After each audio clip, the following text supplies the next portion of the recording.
I didn't start the podcast right.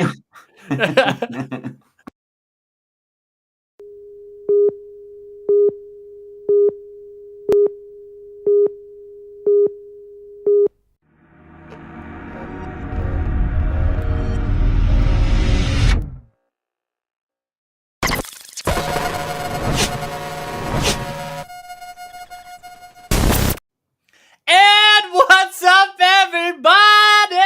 And welcome back to Celluloid Psychosis. I am your host, TJ Bowser, and joining me as always is the very handsome and very British Mr. Paul Ashford. What's up, buddy? Hello. Oh, I'm great. I'm absolutely fantastic. Excellent. For once, I've got some really. How's my week been? Really good news. Yes, let's talk about our awesome weekends because both of us Well, had really exciting weekends, Mhm. tremendous weekends. So just start us off. Bud. Absolutely. Do you want me to run through everything that I did? Yes, just Yeah. quick rundown. I attended Grindfest 2024, which Ooh. is a 35 mil movie festival on the Mhm. south coast of the UK. It's like an hour's drive for me, so that's pretty local for me because I'm out in the sticks. Mhm. It's like a real nice retro cinema, like a old nice retro cinema on the south coast, like a Art Deco style cinema. It's super cool. Company called Dirt in the Gate Movies, who I watched quite a few of their screenings, but yeah, they do a thing called Grindfest. This year there was like 14 movies, so we started off Friday night. First film of the night for me was Critters, which was an absolute dream for me to see it on the big screen. That was followed up by Society, Brian Usler's Ooh. Society. It's kind of film you'd never expect ever to see on the big screen, but there it was. And the final film of Friday night was The Living Dead at the Manchester Morgue, which was absolutely brilliant. Possibly my favorite film of the whole weekend because it just had massive audience reaction. It's such a solid little zombie movie. Predates Dawn as well, and it's got a lot of stuff. I mean, maybe we'll even do an episode on it one day, TJ, who knows? But yeah, fantastic. The audience absolutely loved that one.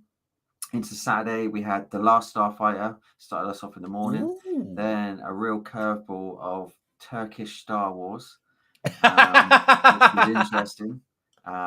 It was crazy. Rips off. Well, when I say it rips off Star Wars, it really does rip off Star Wars, as in it takes footage from Star Wars and reuses it. It's got the Indiana Jones theme all throughout as well. It's crazy. Obviously, in subtitles as well, but it was super fun. Then there was a short film showcase with, I don't know, 5, 6, 7 odd short movies. Nightmare Beach, Umberto Yes. Lenzi's Nightmare Beach. Again, a film I'd never ever in my life expect to see on the big screen. But So good. Yeah, it was very good. That was followed up by The Fly. The grossest, Glenn Close's awesome The Fly on the Cronenberg big screen. movie ever. Yes. And finally, for Saturday night, they did a mystery movie. So years past, they've had Anguish, they've had Lady Terminator, and last year we had The Kindred. So we were all expecting some 80s, 90s obscure film. What we actually got, bizarrely, was the 4:30 movie, the new Kevin Smith film. So a bit of a shocker when that appeared on the screen because they do not give any clues. But do you know what? I actually enjoyed it. It was pretty good.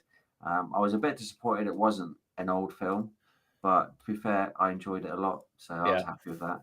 Then final day, we had Treasure of the Four Crowns in 3D, which was amazing. 35 mil over under 3D, looks incredible. Then The Keep, which we obviously talked about an episode or 2 episodes ago. Bit of a slow burner, that one, if I'm honest, but it was the 1 hour 37-minute version. Still very good though, very atmospheric. That was followed up by Heavy Metal, the animated movie Heavy Metal. Hell yeah! Which had way more sex and nudity than I ever remember as a kid. Then we had Dark Angel, Dolph Lundgren. Again, a film we'd never expect to see on the big screen. And then the final move of the night was a 35 mil print again of John Carpenter's Escape from New York. So wow, the weekend. But yeah, the whole weekend was incredible. I've already booked time off for next year. They're going to do Grindfest 25 or 2025. It's going to be the 10th anniversary of the company that runs it as well. So they say expect some real good stuff. I mean, I don't know how they can possibly beat this year, but yeah, anyone in the UK, I really recommend this. What was concessions like for those 3 days? What do you mean, like the popcorn and stuff? Yes. Yeah, no, it's super cheap because it's like an Art Deco cinema. It's run by volunteers as well as people that work there. So yeah, like it's like nothing like a normal cinema prices. They got like bags of popcorn. I think was £2 or £3. Mm-hmm. Tea and coffee was like £2. So the prices are really good, and they let you take your own food in as well. I took a big bag of stuff, but we drank a lot of coffee that weekend because it's a lot of films to get through. And there's plenty of stuff in the town as well. There's a Subway next door. There's restaurants, loads of places to buy food. So yeah, Awesome. and the atmosphere is incredible. People just milling around in the lobby between films, chatting movies. It's really cool. But yeah, if you're in the UK, I highly recommend it. Highly recommended. Awesome. Yeah, and that was my highlight of the week by far. Yeah. Yeah, but now you're gonna blow it out of the water again. So I was invited to Ohio Comic Con this weekend. So I took the EV truck, on its first big trip, which I'm going to say right now, doing trips with an EV is not as bad as people like to claim it is. I spent in total $50 in a full-size pickup truck to go to Cleveland from Pittsburgh to Cleveland and back. Mhm. That's not bad, in my opinion. And I only had to charge one time, and that was for like 30 minutes at a gas station while I ran inside, and then I cleaned off the inside of my dashboard because I am just absolutely crazy about keeping my new truck clean. Mhm. And I just finished my drive, and it was that easy. So any preconceptions of or misconceptions of EV cross country driving, I mean, if you plan it out right and you have the money, it's not all that unrealistic, and I enjoyed it. Nice. But anyway, when I got to Mhm. Ohio Comic Con, I got the chance to finally meet, after 6 years of friendship, my mentor, one of my closest friends, Adam Marcus, director of Jason Goes to Hell, writer of Texas Chainsaw 3D, director of Secret Santa. We got to show a little bit of our documentary. I got to see the trailer for our documentary, Heart's Darkness, the making of The Final Friday. It was cool to see my footage in there. It was cool to see the preview of the documentary and the intro bit that I can't wait for Paul to see, because Paul's going to 100% be like, oh, that's from that franchise.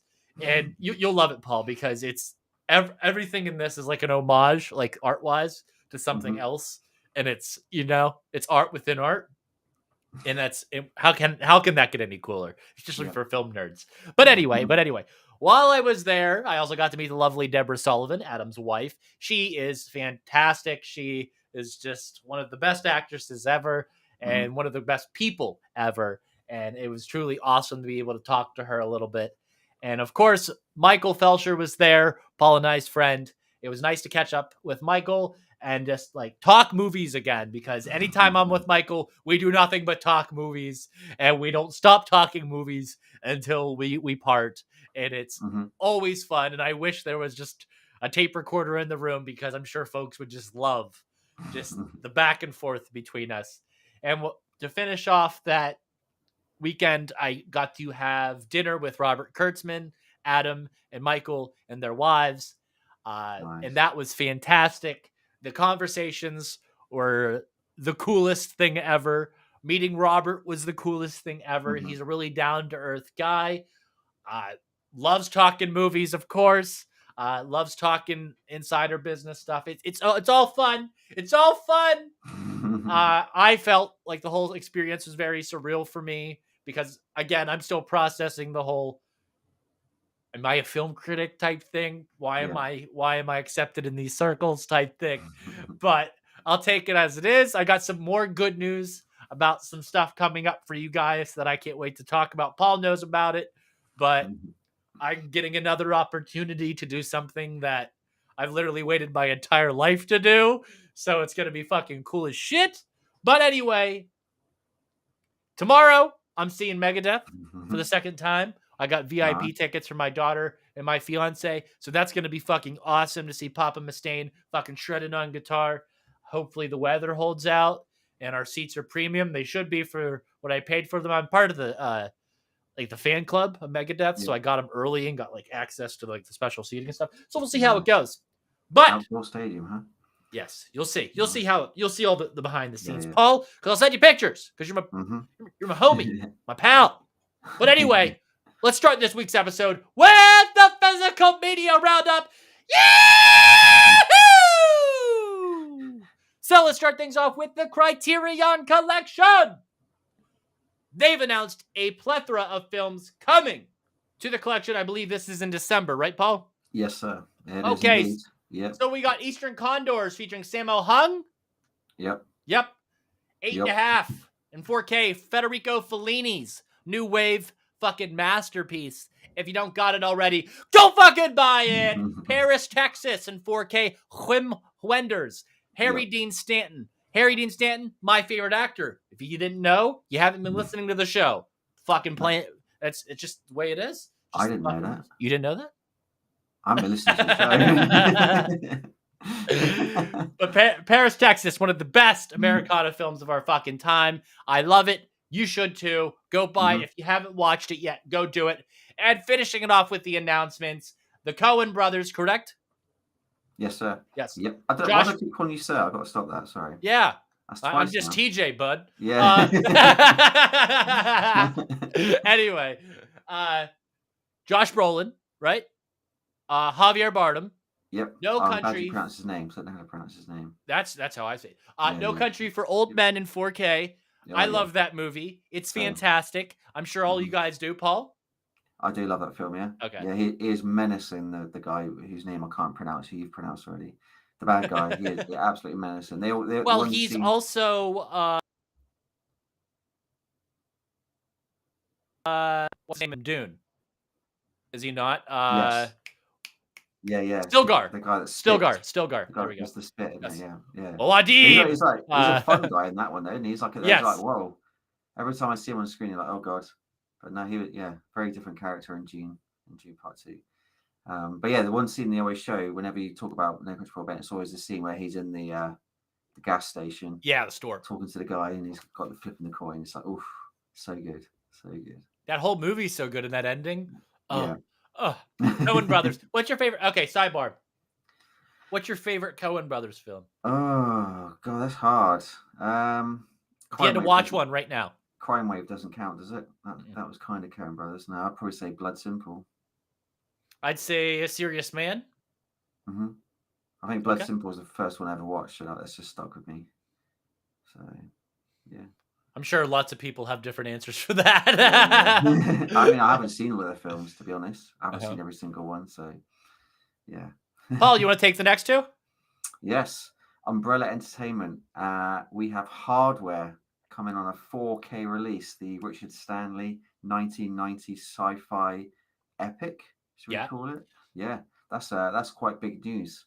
It's been out of print for a while. Going on the secondary market for absurd numbers. Absolutely absurd. That is Richard Stanley most recently did Color Out of Space. Yep. With Nicolas Cage. It's nice to see this dystopian sci-fi thriller. Did I label it right? Yeah. British sci-fi dystopian thriller. Why not?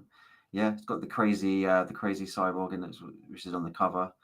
Or cyborg / robot. Yeah, super cool. Very good film. Looking very much forward to that one. Paramount, some film called Galaxy Quest is getting a 4K release. I haven't heard of that one. I think it's for Star Trek nerds or something, but I don't know. Do you know anything about that one? Yeah, I know a lot about that one, actually. So Paul and I talked about this earlier, my absolute annoyance on the fact that I just bought the fucking Blu-ray and talked about it being my recommendation a couple weeks ago. And then they give us this fucking steelbook that has incredible artwork. Yeah. I'm double dipping. You could always sell the other one. No, I guess you won't. No, giveaway. You hear that, listeners? Motherfucker giveaway! Follow us on Facebook at Project Louder for the giveaway. Anyway. It's just one of those things of physical media, isn't it? Yeah, it is. That was quite soon, though, to bring out a 4K steelbook. And if we don't get it, we'll have FOMO, and then we'll live the rest of our lives wishing we would have bought it. And then we'll always have that piece missing from us, so we don't want to have to go through that emotional trauma. It'll be one of those that sells out, and then you wait to get it as an eBay scalper. Yeah. So Lionsgate, we don't hear a lot from Lionsgate, Yeah. So speaking of the 430 film, 4K UHD, Yeah. you just talked about that Yeah, 430 yeah. film. I forgot to mention actually, there was a really nice nod to Ghoulies in this movie. Mm. Very nice nod Booties, to is it. that what you said? That's it. Yeah, Yep. yeah. A fake trailer called Booties. So yeah, that was pretty cool. But yeah, 430 movie. It's Kevin Smith. Better than his recent efforts for sure. I enjoyed it. Give What him a else? comic book movie.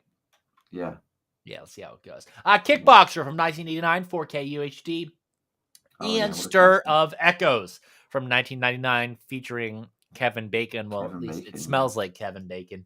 And I think that was one of 4K the first UHD. time. That was the first time he played like a killer, I think, or a bad guy. I think, wasn't it? Stir of Yeah. Echoes. Hollow Man came out 2000. 2001. Okay. Yeah. There we go.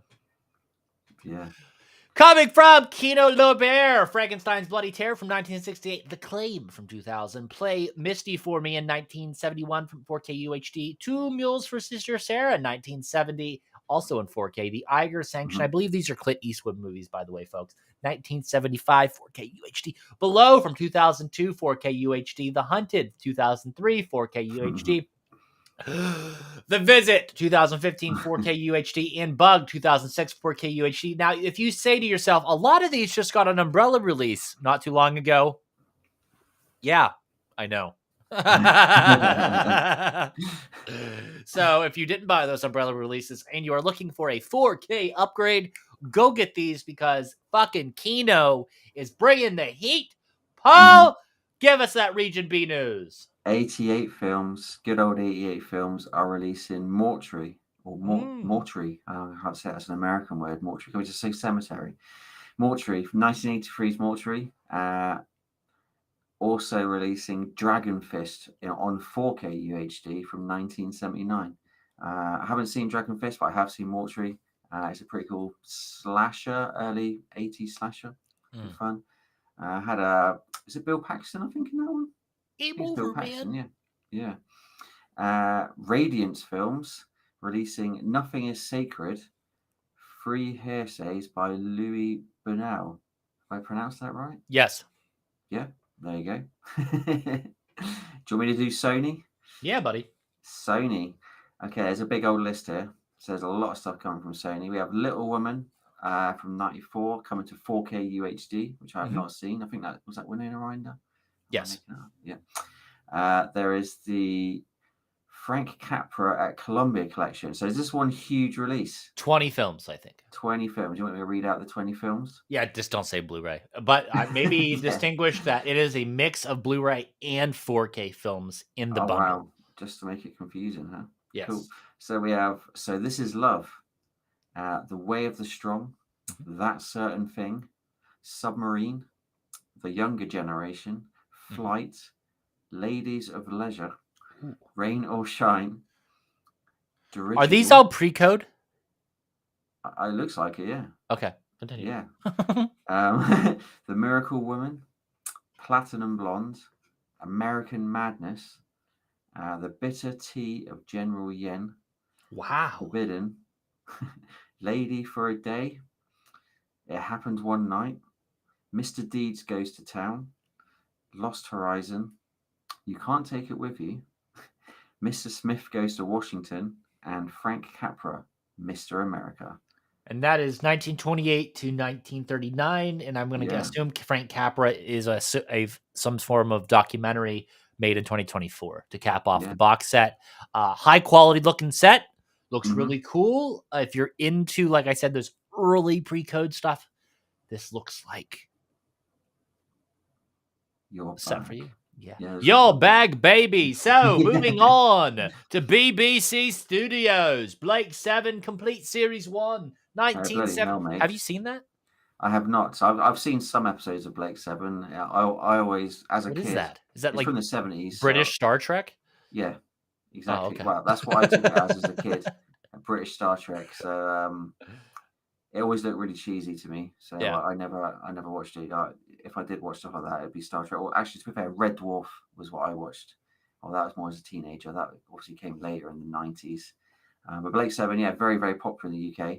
So I'm sure that'll go down well, getting the complete series from the BBC. Paul, get the next two. Arrow Video are releasing a film featuring your favourite actress, The Cell from 2000, and we're getting that in 4K UHD. Have you seen that movie? Yes. People describe it as Lynchian. Is that correct? I just remember it being Jennifer Lopez, and yeah, I didn't enjoy it when I watched it, but I haven't watched it since the days of VHS, if I'm honest. You fucking say Jennifer Lopez? Yeah, it's Jennifer Lopez, isn't it? Jesus fucking Christ, okay.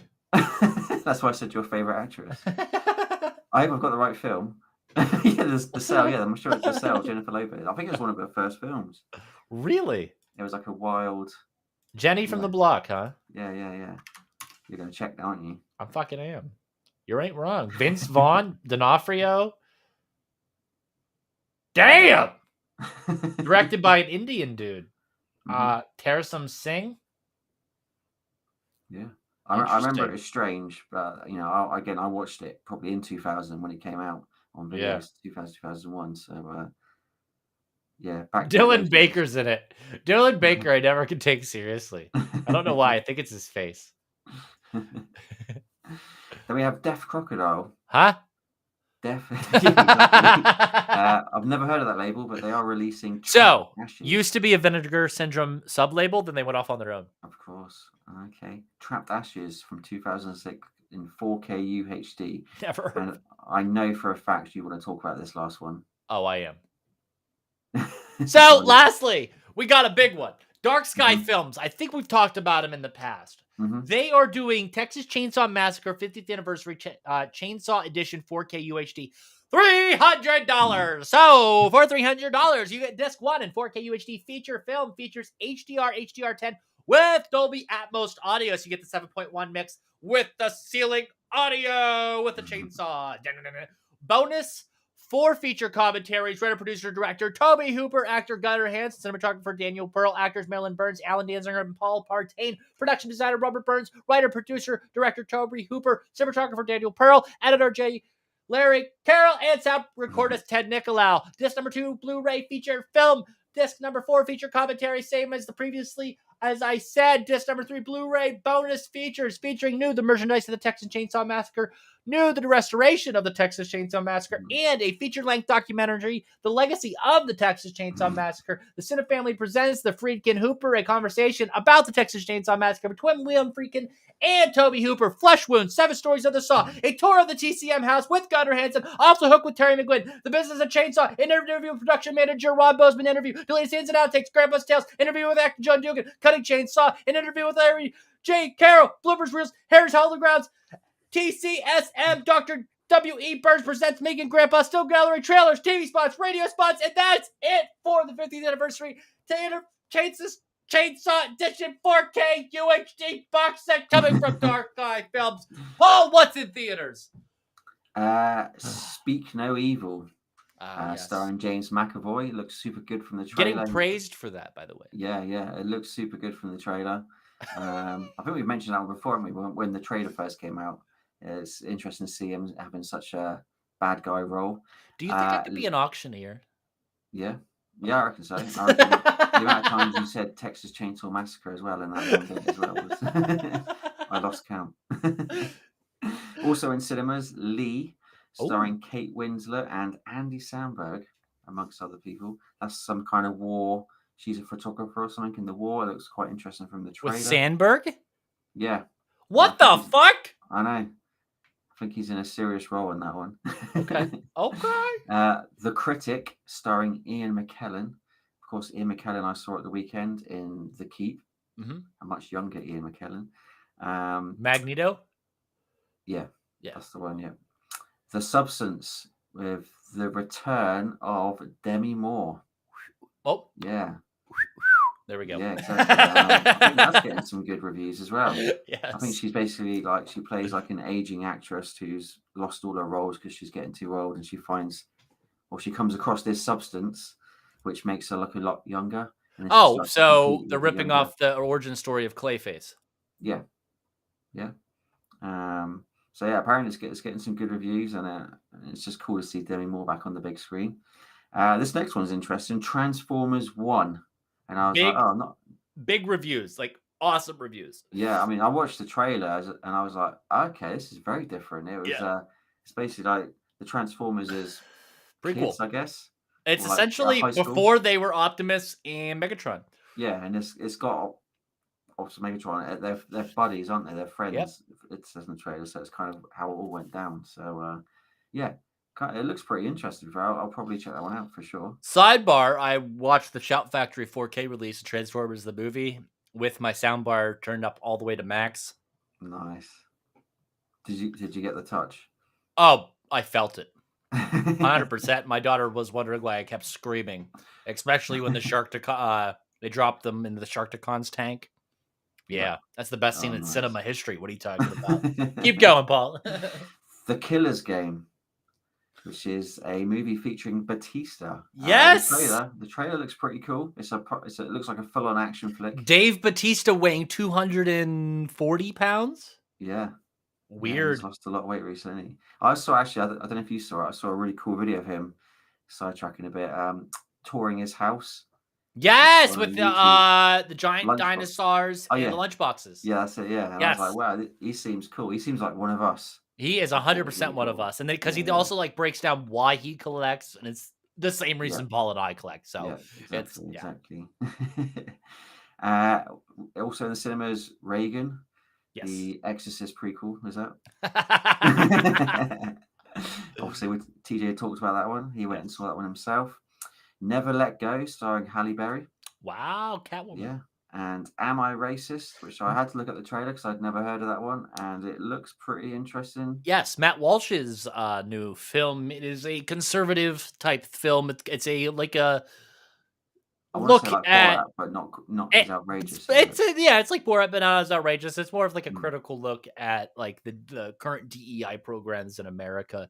Like I said, it's more of a conservative type film, but I like to include all of the releases and not just the mainstream ones in here. So being British, I had to Google what DEI stood for because it didn't say that in the trailer. It just said DEI, and I was like, "What does that mean?" And obviously, it's quite obvious when you find out. And this one looks super cool. So Superman, good. the Christopher Reeve story. If you could watch the trailer and not cry, I don't think you're human. No. It's a really good trailer. It's a really good trailer. Yeah, that looks powerful. Obviously, the story of Christopher Reeve and obviously what happened to him. And there's the OG Superman. I mean, I'm a Henry Cavill guy, but Christopher Reeve looked like fucking Superman. Like, he looked like the first version of Superman. Max Fleischer, is that his name? Fleischer or whatever the fuck his name? Yeah. That animated version of Superman. That's what Christopher Reeve looks like. And it felt like when I watched his movies. So, like, finally seeing this story told and seeing, like, how much of an impact this man had on so many people's lives. Absolutely. Absolutely. And I guess we mentioned it for the third time, but the 4:30 movie, that is also in cinemas right now. Yes. Yeah. Did you know that the Superman movie is the first DC movie under the James Gunn regime and to use the new DC logo, which is technically the old DC logo? I did not know that, no. Yes. Of course, I'm a hardcore fanboy, so I need to know these things. So I did not watch the Salem's Lot trailer. I probably should have watched the Salem's Lot trailer, but I've never watched the original. Oh my God. I'm not a big Stephen King guy myself. You can't say that. I know. It's just, I appreciate certain stuff like It and the Langoliers and shit like that, but Langoliers, that's an interesting choice. I like that. Someone I think doesn't it's like fun. Stephen King, yeah. Paul, what do you think of Salem's Lot trailer? It looks good. There's a bit of a teaser trailer. There's not so much in it, but yeah. Who's helming that? I don't know. It's a TV. It's a series. Should have been Mike Flanagan. Is it? Or have you just... No, it's. Oh, you're saying it should have been. Should have been. No, it looks like it's a modern retelling by the looks of it. I mean, honestly, I wasn't the biggest fan of the original Salem's Lot, which is also a mini series, wasn't it? It was very long. What is your favorite vampire movie? Vampire movie? We actually had this conversation with Adam and Felsher this weekend, and I'll let you Okay. know what theirs is, but I'll let you go first. Man, there are so many. There are so many. I do love What We Do in the Shadows. Talking about recent, but I also love John Carpenter's Vampires. I would go with John Carpenter's Vampires myself. Yeah. Oh, there you go. But I also like Herzog's Nosferatu. The original, yeah, of It course. is gross Mm-hmm. in a different way than it's like repulsive gross. Like Mm-hmm. it's I don't know, it's haunting. Do you know what? I really like Van Helsing with Hugh Jackman. I know it got slated. I just thought it was cool. I loved it. But I'd probably go Vampires. Adam saying Near Dark. Of course, yeah. That's a classic as well. Catherine Bigelow is so underrated. That should be Mhm. something we should talk about. We should do a Catherine Bigelow episode. That'd be Yeah. fucking great. Do Steel, Point Break. So much. Good filmography with Catherine Bigelow. So moving on. Are you okay to move on? Yeah. Okay. Minecraft Yes. trailer. Do we really need more of Jack Black in video game movies, especially a game like Minecraft? The trailer looks like ass. Jason Momoa's in it. Yeah. Whipsy do fucking it's Jason Momoa at this point. It looks fucking garbage. I mean, It I'm does. not gonna watch it. My kid don't give a fuck about it because it's not Five Nights at Freddy's. Paul, what do you think? Yeah, I think Borderlands has given it no favors at Screwed the all. pooch. Yeah, I think especially as it's got Jack Black in it. I don't know. That might just be me, but I'm just like, oh god, not another video game one. Mhm. And yeah, it looked bad. If it looked decent, it might be a different story. But I'm to be honest, I've hardly played Minecraft. My nephew Yeah, used to because we're play it not to death fucking when he was 11. younger. Exactly, yeah. My nephew used to play it to death when he was younger. That's all I knew about it. But yeah, no, I've got no interest. But yeah, again, just seeing Jack Black in a video game movie, like you said, is like, oh man, I can see it being a disaster. But we could be wrong. Is he still funny? We don't know. Yeah. You put in the notes about the Wolfman. Yeah, teaser Talk, trailer released what'd you for the think about Wolfman. the teaser? Yeah, again, they're not really showing much, but because it's Lee Wanell, Yeah. I really like his stuff. So, So I'm I talked to hyped. Robert about this actually, Yeah. and he was like, if the marketing material that we saw from that one convention of the Wolfman, as Yeah, long as that is not the main Wolfman, we're probably Mhm. in for a treat based on the Invisible Man. Mhm. But if that character, which from the trailer I am going to assume that character that we see in the marketing is like a very cheap version of the character of the thing that Yeah. bites our main character that makes him a wolf man. Mhm. Lee Winnell gave us the best modern interpretation of the Invisible Man film in 2021, correct? Mhm. I love that movie like so fucking much. I own the 4K; it sits right there. It inspired the second part of my Paranoia comic book series heavily.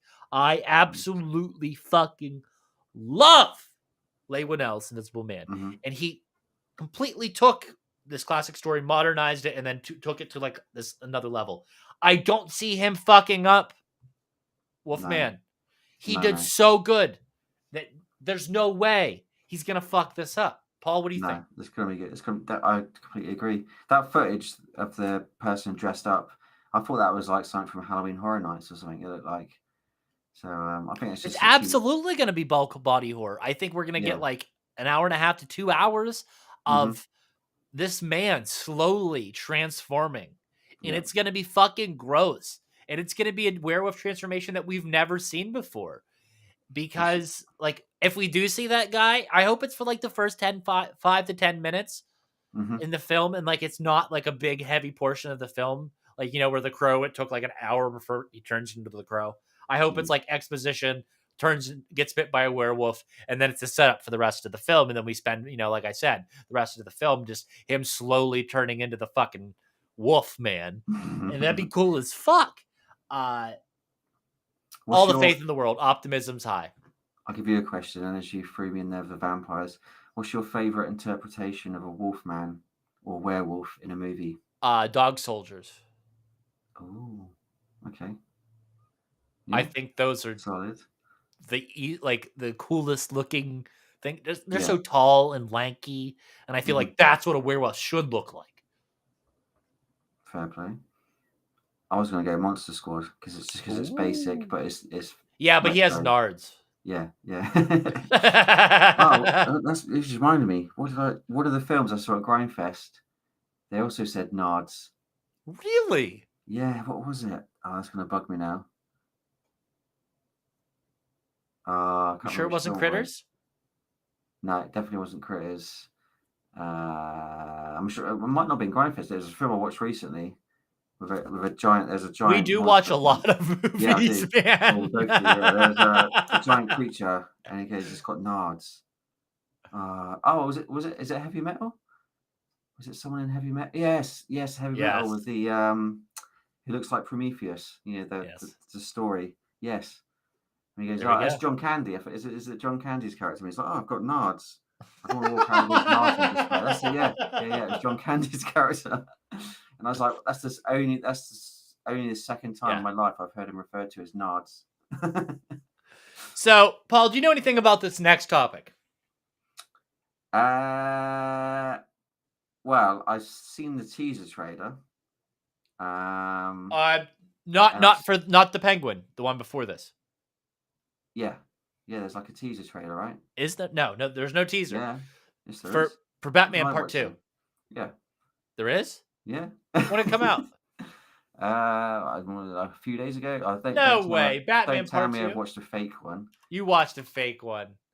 No, because they're still promoting the Penguin. What did I watch then? There's something. Okay, so Matt Reeves, the Batman. Mm-hmm. Video viewers, if you're a video viewer of the podcast, you know that I have a giant standee of Matt Reeves, the Riddler, behind me, like his version of the Riddler.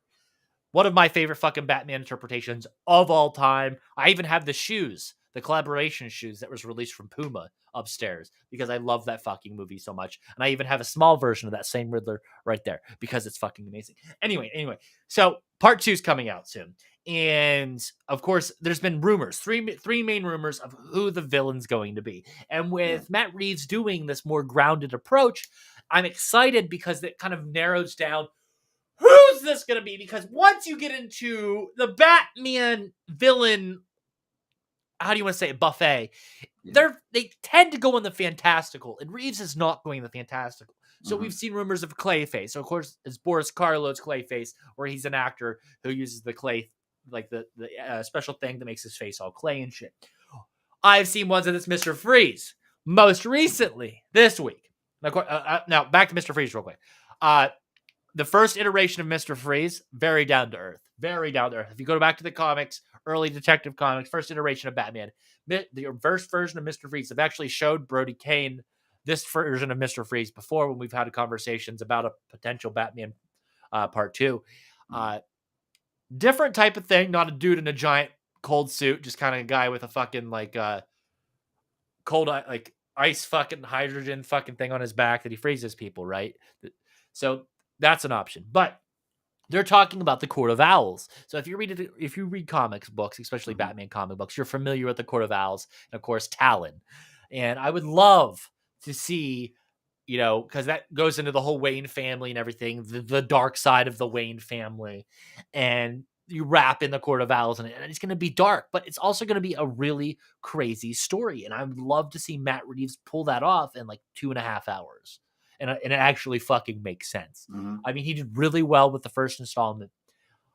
Personally, I want to see Clayface. Paul, what do you want to see out of those three that I mentioned? I already know Clayface out of those three, so I'm going to have to go with Clayface. It'd just be like a crazed actor. You know what I mean? Yeah, he's kind of like on the run, fucking killing people around the movie set. Now, if it was Batman, Jared Leto would play it well. We've been there, tried that. No, you know what? I'm one of those people who say if we release the hashtag David Ayers cut of the Suicide Squad and we actually get to see that character actually play out on screen, that movie probably would be 100% better. Especially knowing that David Ayers cut would connect it to Zack Snyder's Justice League by showing that Steppenwolf was the person who kind of lured Enchantress into betraying everybody. That way it can set the stage for Darkseid appearing on Earth. Yada, yada, yada. But that's for another universe, and that's for another time Warner Brothers release the Ayer cut. I'm shocked I watched a fake trailer. Paul, it happens to the best of us, buddy. I did watch it on my phone because I saw it there. Was it really a fake trailer? I don't know. Continuing this universe, the Penguin's coming out this week on Max. I'm super excited. I've been talking about it. Early reviews that are not IGN. Other reviews that are not IGN have said it's the next Sopranos. It's fucking phenomenal. It's 8 episodes of just fucking awesomeness. Now, currently, the problem is that there's an IGN going around, like an IGN review of the Penguin. They stick to video games, you fucking idiots. You don't know what you're talking about. They gave She-Hulk a 9, okay? And then they gave the Penguin a 5. Now, if you've watched She-Hulk, you understand that the quality of that show is nowhere near worth that of a 9 out of 10 by anyone's standards.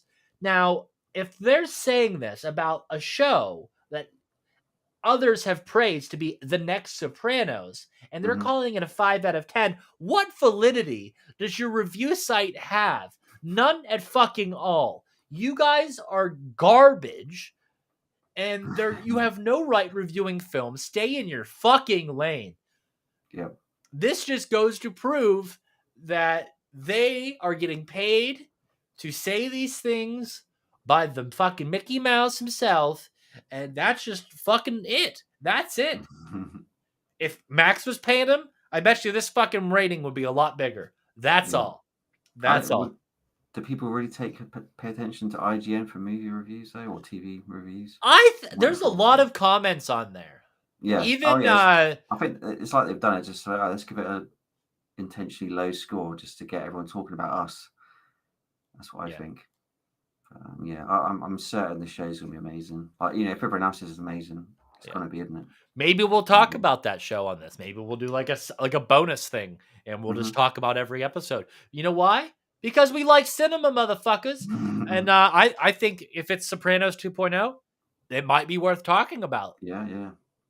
And I think UK is getting a Sopranos box set soon, so that's going to feature the Many Saints of Newark.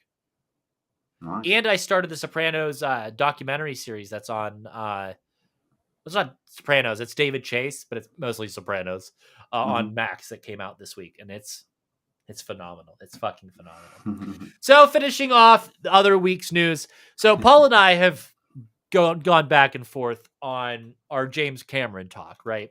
Because he likes to tease me with my aliens thing, because I'm a big alien fan. I have a xenomorph on my arm.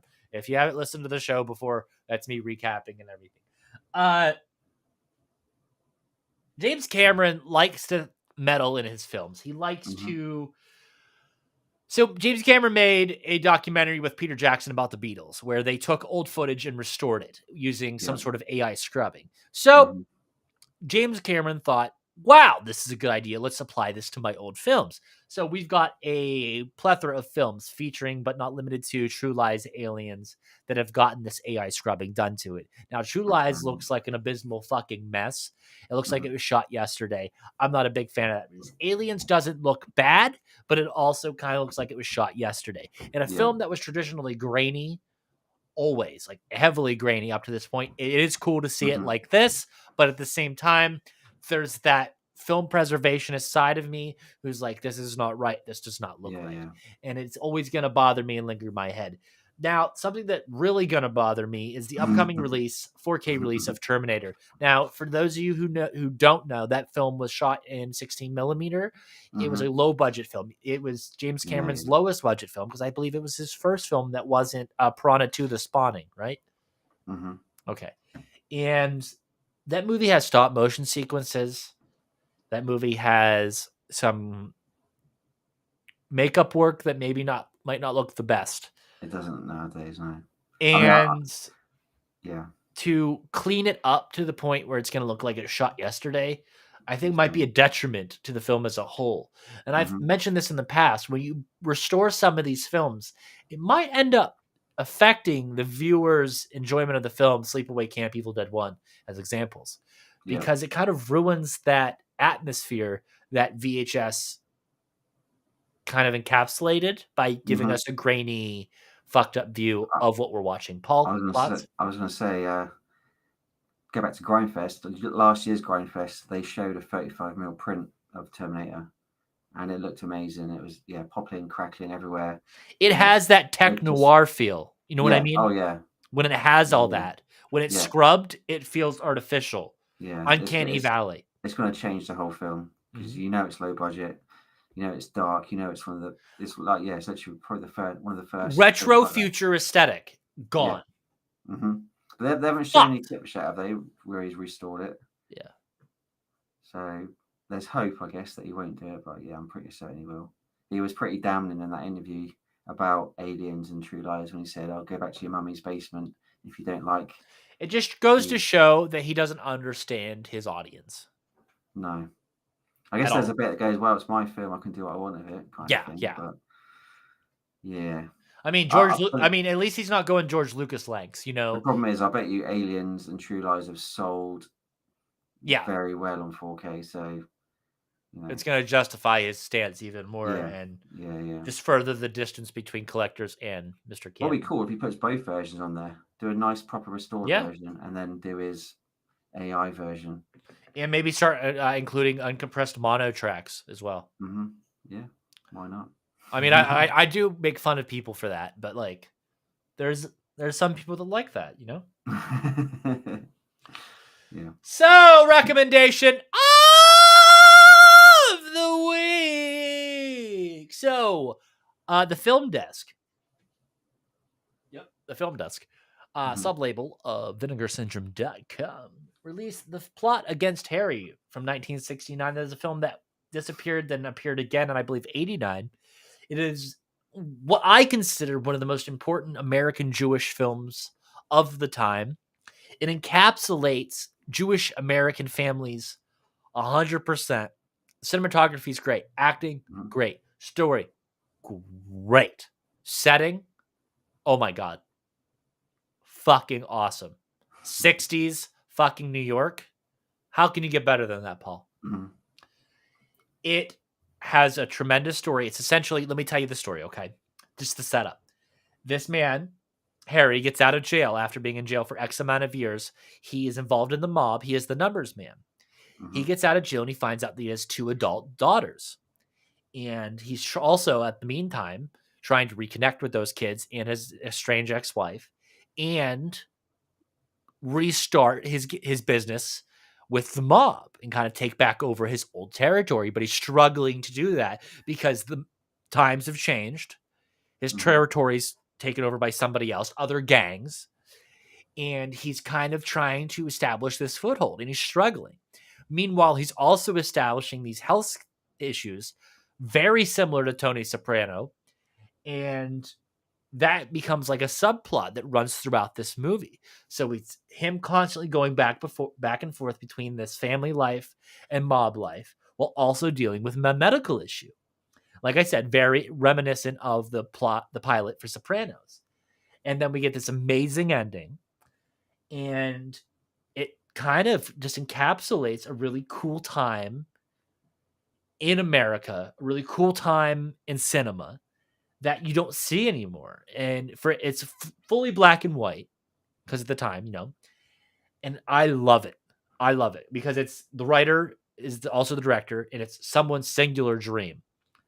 Brian Romer, I believe is his name. That's just coming from my head. That might be it. I don't know, but highly recommend if you haven't seen this movie, if you're an ethnic Jew, if you're a Jew, if you're a cinema lover, go watch The Plot Against Harry.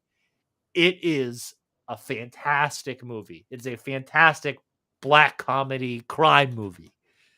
And if you love cinema, you'll love this movie. Paul, what's your recommendation?